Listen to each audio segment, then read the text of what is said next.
Young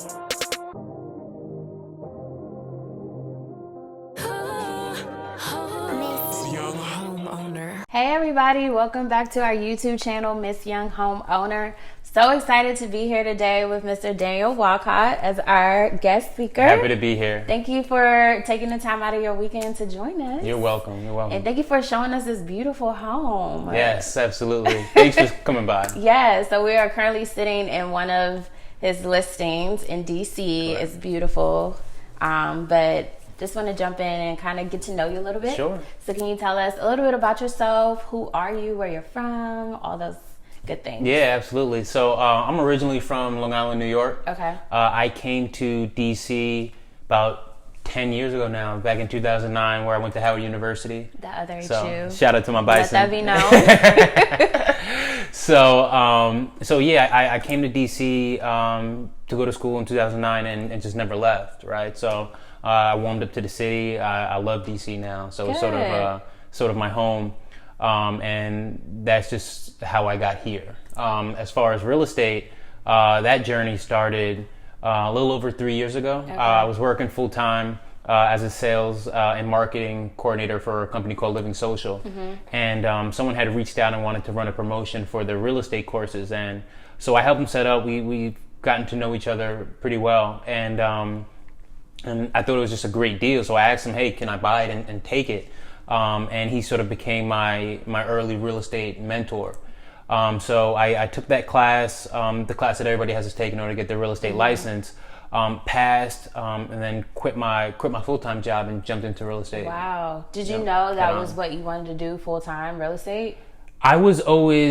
I'm entrepreneurial by nature, so anything business or starting my own business, that's what I'm into. They did have actually a real estate club at Howard University. Okay. So I was a part of that club. So I did have a bug, if you would, for real estate. But I didn't know at that time that that's what I wanted to do full time. It was just something new and interesting. So so when I took the class and it was just sort of jump right in, it was starting my own business, right? I was in charge of everything, and it was something new and exciting at the time. So originally, no, I didn't, but now that I'm in, I'm sort of glad I made that jump. So you go with your decision. Yeah, absolutely, absolutely. That's good. Yeah. So Miss Young Homeowner, as you know, we're a platform that aims to educate and inspire millennials to get into real estate investing. How do you feel just in general about millennials and home ownership? A lot of statistics these days are saying millennials aren't trying to buy homes, and that's not our thing. But what is your take on that? Right. So I see the articles all the time, and I read every single one of them because how I feel, I think I'm sort of in a bubble, right?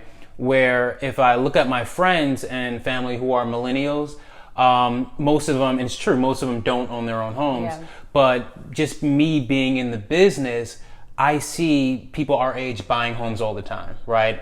Whether it's me or some of my friends who are agents who are helping them purchase their home. So when I read these articles, I have a lens which is saying, well, this is not true, because just last week I helped a buyer who was 24, 25 purchase their first home, right? So when I read those articles, I get it. I sort of see where they're coming from. I think there is a sort of bias towards it, where they're looking at specific cities where it really is that expensive to purchase a home.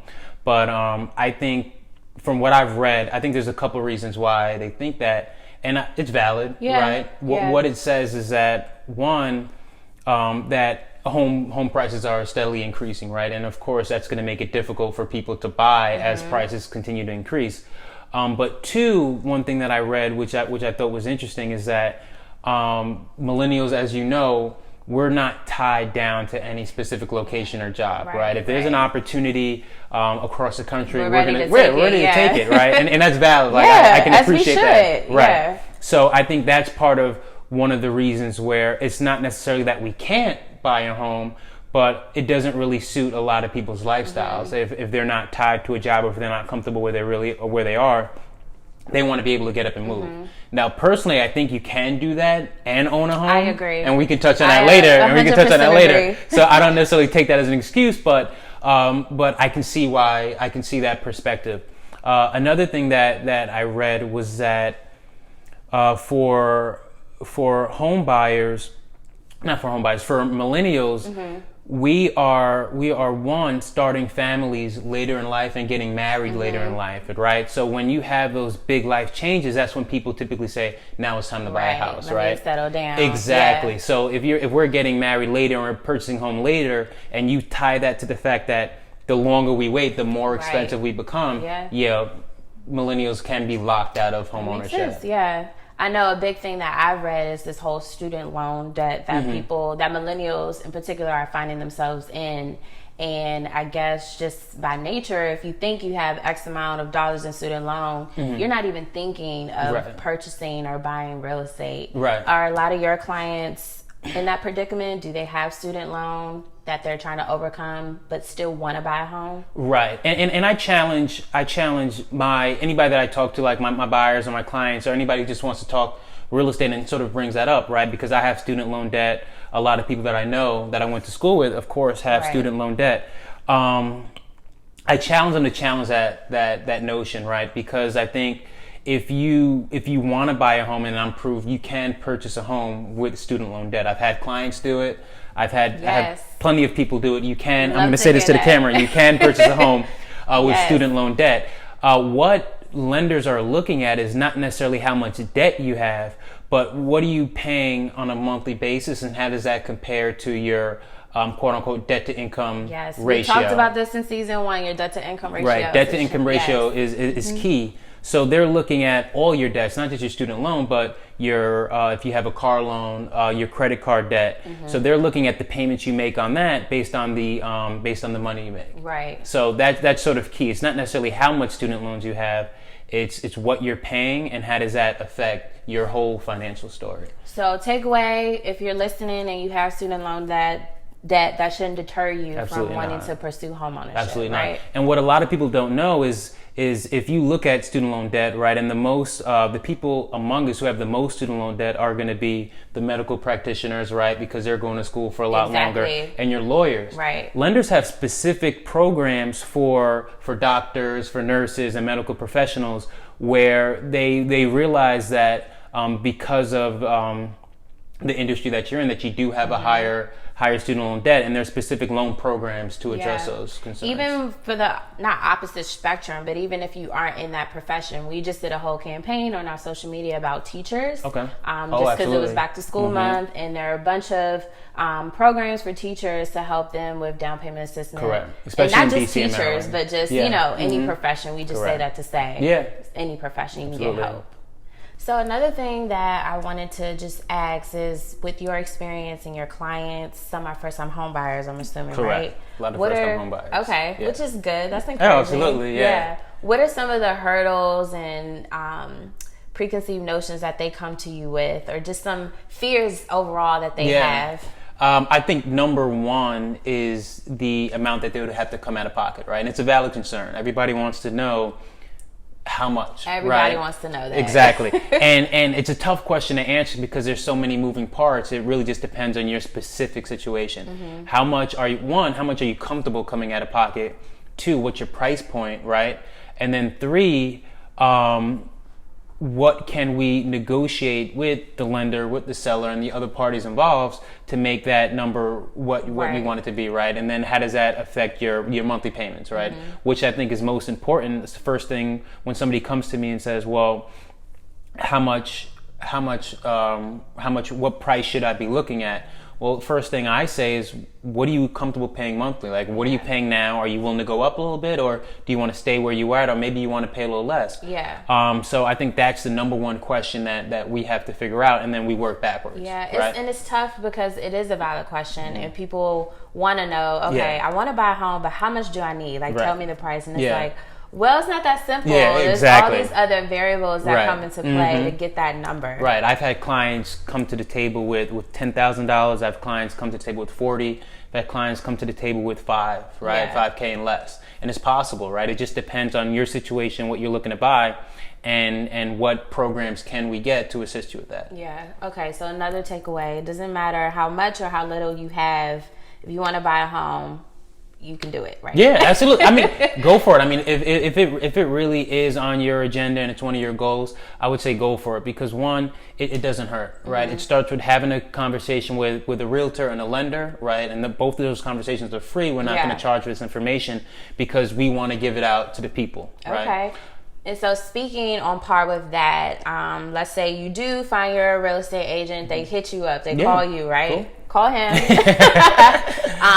I know people have to go through this pre-approval, pre-qualification process. Sure. Can you just explain the difference between the two? Right. So there's a slight difference between being pre-qualified and being pre-approved, right? So both involve you giving information to a lender. The difference is with a pre-approval, that information is verified, right? So with a pre-qualification, you're on the phone with the lender and you're saying, look, I make this much, my expenses are this much, what can I purchase? And they're going to give you a number, right? As a realtor, I can't really do anything with that information. It's good for you to have, because if you want a ballpark, right? And that's what people want. We're in that planning stage, they're 3 months, 6 months, maybe a year out. They want to know, like, where should I be looking? If I'm on these websites looking at homes, where I should be looking. That's what a pre-qualification is perfect for. It gives you that number to play with. Right, exactly, right. So, and it's not perfect. I can't take that number and bring it to a seller and say, hey, I have a buyer who, quote unquote, is pre-approved, because you're not approved yet, right? So when I say pre-approved is verified information, it's meaning that the lender is now looking at your pay stubs, your bank statements, and your W-2s, etc., to say what you're telling them is the truth, right? Okay. If I get pre-approved for a $250,000 loan, is it in my best interest as the buyer to use all of that in finding a home? It depends, right? So not typically when I'm working with a lender and they give me a pre-approval letter, I'll ask, I say, look, this is where they want to be, but they told me that they want their payments to be at, let's say, $1,500 a month. Is this what that number is? And they're going to tell me, no, this is her max. If she wants to be at $1,500 a month, she needs to go down, or hey, maybe she can go up to this if she wants her payment to be that, right? So it really is on that monthly mortgage. I always go back to it. I always go back to it, because that's the number one fear when people go into home ownership. They don't want to be stuck paying more than they can, right? Because then they're quote unquote house poor. They can't go out. They can't keep up the lifestyle that they had because they didn't calculate for that payment. So that's why I always go back to that monthly payment. But when it comes to the pre-approval, right, like you sort of alluded to, there's two numbers. There's your max. This is the max that I can afford. And two, this is what I would want to pay. This is a range that I want to be in. And sometimes it's the same number, right? Sometimes the max, and depending on the market that you're in, is what you can get and what the market would be able to afford you, and maybe you're comfortable with payments around that price point. So the key is that I won't go out to show somebody a property unless they're pre-approved.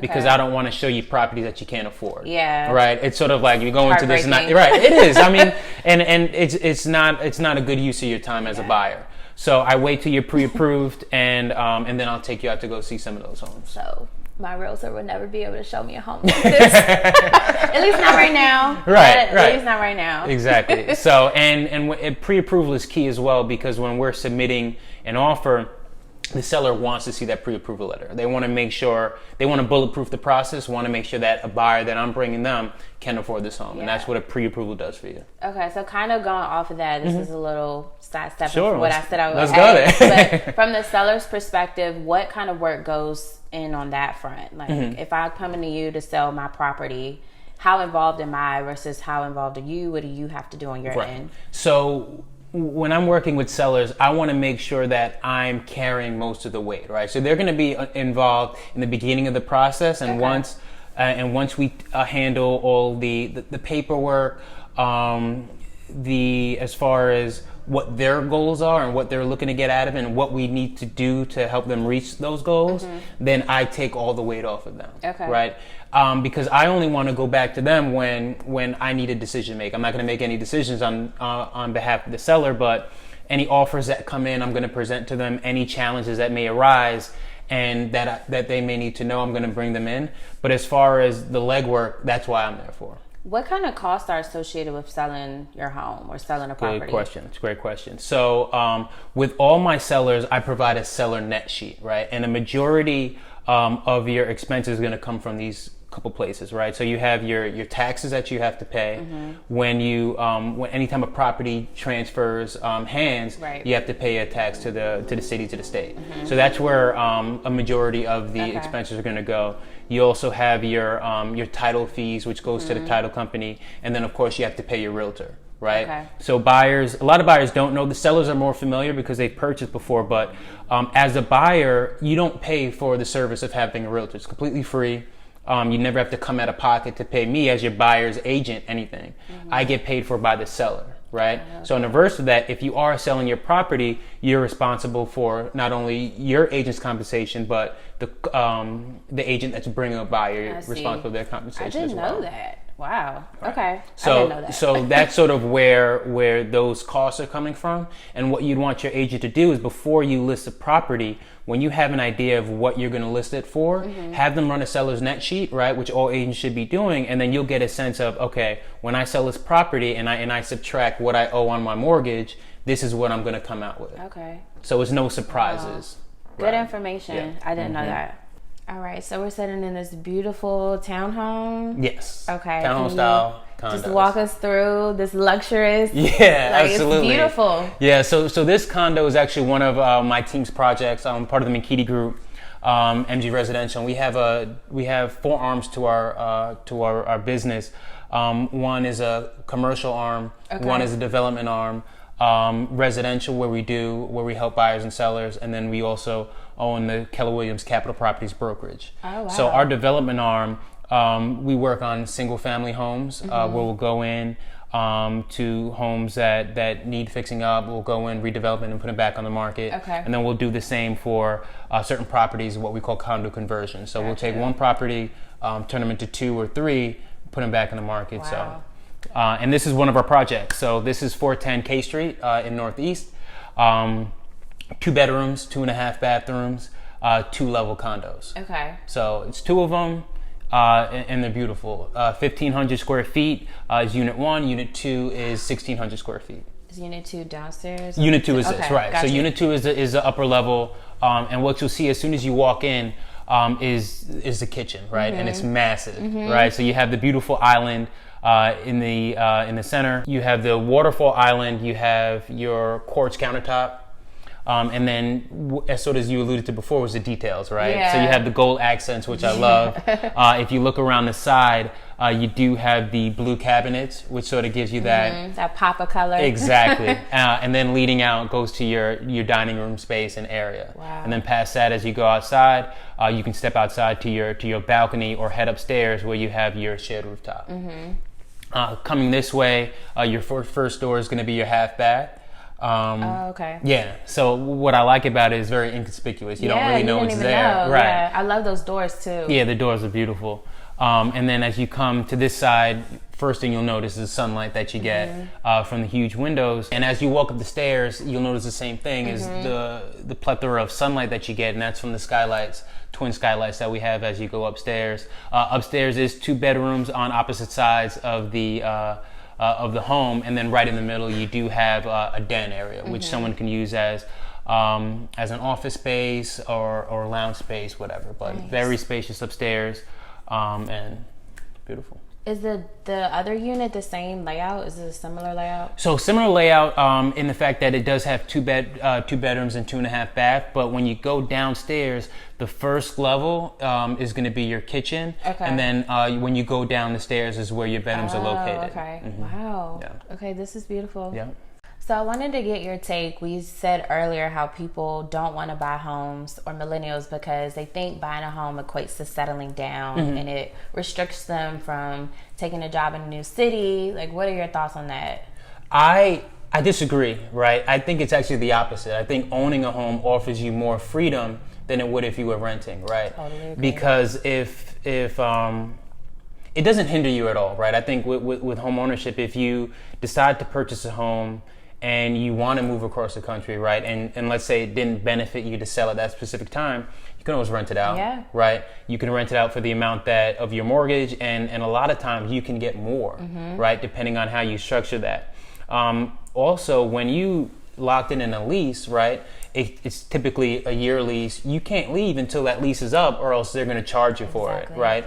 If you own your own home, and let's say you have a friend who needs a place to stay, a family member needs a place to stay, they can pay you whatever the mortgage is. I think it gives you more flexibility. It gives you way more flexibility. Honestly. Yeah, I think if you really align it apples to apples, I mean, you'd find that owning gives you more flexibility, freedom to do whatever you want, go wherever you want to go. So for people who are watching this, who are thinking about buying a home in the next 3 months, 6 months, or even a year out, what are some specific things you would tell them to start doing or preparing for? Sure. Yeah, typically I recommend these 4 things to all my clients when they come to me, no matter where they are in the stage, right?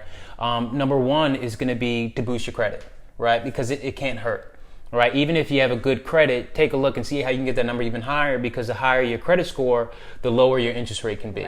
Right? So you want to be in a position where you're able to work with your lender to get you the best terms as possible, and having the highest credit score will help you do that. And what does that include? That means paying down your debts, right? Not necessarily getting your credit card balance to zero, but you want to get a utilization rate that's around 15% or lower. Less than 30%. We talked about this in season 2. Absolutely. So get your credit card utilization rate lower. And then if you don't have credit and you're looking to build credit, get a secured credit card, right? So there are a lot of options out there, and I'd recommend talking to a financial advisor, or even just going online and looking for some strategies and a way to boost your credit score. But that's one of the first things that I do recommend. 2, saving for the down payment and closing costs, right? If you don't have to know what that amount is in order to save, right? Just save, right? Save. Find anything that you can put money here and there, and there's apps to help you if you're not good with saving. But that's the thing, right? As long as you have money put aside, it's not just a down payment and closing costs that you'd have to pay for, but it's after you move into the home, it's yours now, right? Yeah, and things happen, right? Exactly. You can buy new, you can buy old. You're gonna have to do some sort of work to the property, because over time, things happen. Yeah, right. It's inevitable. Every month something has had to be fixed or whatever, and I live in a new construction condo. Right. So that's number 3, right? So just after you've taken care of, let's say you have money put aside for down payment and closing costs, just put some away for rainy days, right? You just never know what's going to happen. I've had some hiccups when I purchased and moved into my home that we had to take care of, and it was nice that we weren't strapping for cash, right? Because we had just me knowing better, just, let's put some money aside just so we can take care of these things. And then number 4, you can do a lot of the legwork now, right? And by legwork, I mean, look at properties, look at homes, go to open houses on Sundays, go online and look at properties, drive around neighborhoods just so you have a better idea of where you actually want to live, right? You don't want to wait until you're out with a realtor to say, I actually don't like this neighborhood, right? Drive around certain neighborhoods, go during the day, go at night, see what the traffic pattern is like. Go on the weekends. Put the address in your GPS. Get a sense of what that commute looks like, right? Because if you're going to work to and from every day, you want to make sure that you're happy with what that looks like. So those are a couple of things that you can do without a professional, right? You don't need a lender for those things. You don't need a realtor for those things. Just that's something you can do on your own. And my last question, just given the couple years you've been in real estate, being a Black man, a millennial yourself, how do you feel like, I don't know, just in general, like being a realtor in DC, like a nation's capital, do you feel that as Black millennials we're doing our due diligence and buying back into our neighborhoods and investing and setting up our families for generational wealth through real estate? Are you wishing there was more of that? Like, in general, how are you feeling? I have a good feeling about it. I think overall, there's a culture change where people are starting to see the importance of owning your own, right? Yeah. Not only real estate, but owning your own business. And for me, it's sort of inspiring, right? Because I'm in it every day, right? I see it. So articles can come out and TV shows and media can say one thing, but I see it every day, right? I'm helping us young black millennials. I'm helping us buy and sell, right? So I know that we are in the market. I do think that we can be in the market more, right? And it just starts with educating yourself, right? You have to want it. I never want to push somebody to home ownership if that's not on their goals, right? And that's perfectly okay. Yeah, that's fair. Right? If you're not interested in owning a home, but at least I would say check it out, right? Don't say that you can't. Anybody can be pre-approved. I mean, you may be pre-approved for $80,000, but now at least we know where you are. It's just a roadmap, right? You don't wake up on Monday and decide to buy a house on Friday. It's a roadmap. It's a plan that you have to put in place. Anybody can be pre-approved. I like that. Right, That's a good takeaway. Absolutely, yeah. So it's not like, hey, I won't be No, you will. It doesn't hurt to see where you stand. Right. You know what I mean? Right. Okay. So I'm very hopeful. I think more people can get educated about not only just owning for themselves, but in investing in property. And as far as buying back the block, in some neighborhoods, I mean, let's be honest, it's too late, right? In some of these neighborhoods, I mean, gentrification is happening rapidly, right? And it happens overnight. I'll tell you, if I could have purchased near where I was living near my school in Howard University, I would have. I can't now, right? Yeah, so if I knew what I knew now, back then when I was going to school, I was living in a home, right? Because a couple of my friends decided to rent out. We could have easily purchased something in that neighborhood, and now those homes are going for $1 million, right? Yeah. 800K plus. Where if I knew what I knew now, I would have tapped in every resource. All right, well, ask your parents what they can give us. You ask your parents, and that's what I recommend people do now. Yeah. You don't have to do it by yourself, right? If you want to purchase a home and you don't have a significant other or boyfriend, girlfriend, or whatever, grab a friend. Hey, let's do this together, right? You're living here and you're paying X amount. I'm living here paying X amount. Let's come together, purchase a home, right? We save money, and then we're able to get into the market. And with the market comes equity and appreciation, right? I love that strategy. Pulling your resources together, making something happen. Absolutely. All right, so where can the people find you if they have questions? Yes, if you have questions, I mean, I'm available on Instagram. You can follow me at danielwalcott.realtor. I'm also on Facebook. I'm also on Twitter. You can find me anywhere. I mean, text me. You're right. You know what I mean? Like I love talking real estate, right? So I'm always willing to help and provide any insight and value that I can for anybody. Well, thank you for being here. We appreciate Thank you for having it. Me. Thank you. Stay tuned to the rest of our season and all of our episodes, and we hope that you learned something. And let us know if you have questions. We'll see you next time. All right.